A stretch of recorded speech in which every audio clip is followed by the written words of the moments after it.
a $500 billion deficit, trade deficit with China. We're going to turn it around, and we have the cards. Don't forget, we're like the piggy bank that's being robbed. We have the cards. We have a lot of power with China. When China doesn't want to fix the problem in North Korea, we say, sorry, folks, you got to fix the problem. Because we can't continue to allow China to rape our country, and that's what they're doing. It's the greatest theft in the history of the world.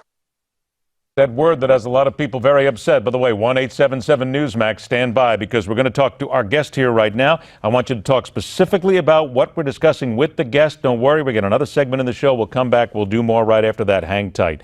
Make America great again. That is what Donald Trump keeps telling us. That's what he wants to do. Excellent. Good idea. But what does that really mean? And despite the fact we have plenty of issues here in America at the moment, isn't America still a pretty great place to live, to work, raise a family, plan for a future?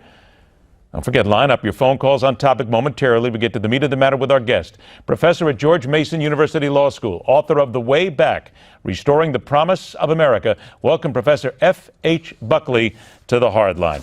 Frank, thanks so much for joining us. And I want to get right to that point, because the book has that right out in front, the promise of America.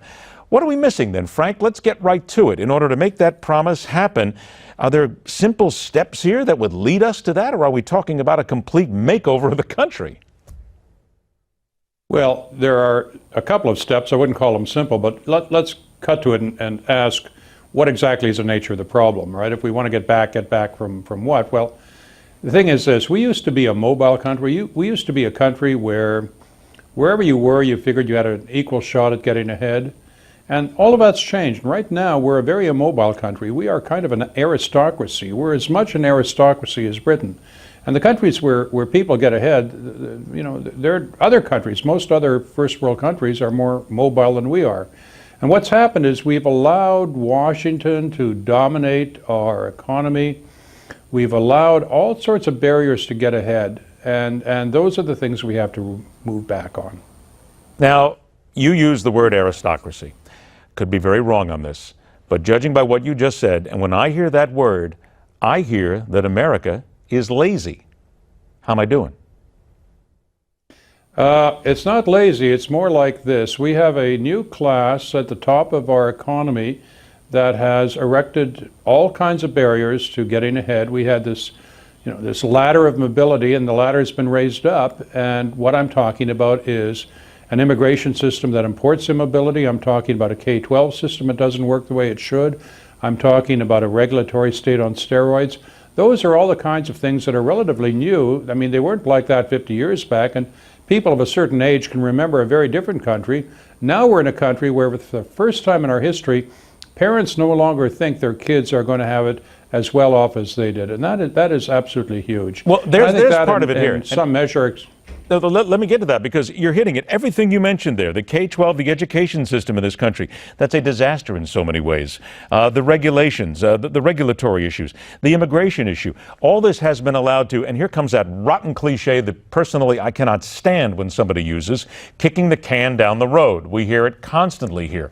Doesn't that, though, speak to being a lack of aggression here, a lack of being aggressive in getting to these issues, dealing with them, tackling them, where we have too many people sitting inside the Beltway right now who sit back on their fat keisters and just say, oh, well, don't worry about it. We'll let somebody else take care of it another 4 years. That's lazy to me. Well, I don't know if it's laziness, but part of it is a presidential system with separation of powers where deals don't get done. So that's one issue. And again, when somebody comes to us and says, look, I'm going to try to fix that, and I'm talking about Donald Trump, people naturally gravitate towards that, as well they should. At least people should recognize that the problems, all the problems we're talking about are basically problems that the left has created, right? So the leftist talks about equality and mobility and all that, but the problems in question are problems created by the left. And I think that's where the answer lies. I only got a few seconds left here, and I want you to hear this because we got a caller on the line. Just want you to hear his comment. Hang tight. Pat J. from Washington State. You're on the middle class here. You got 30 seconds. Go ahead.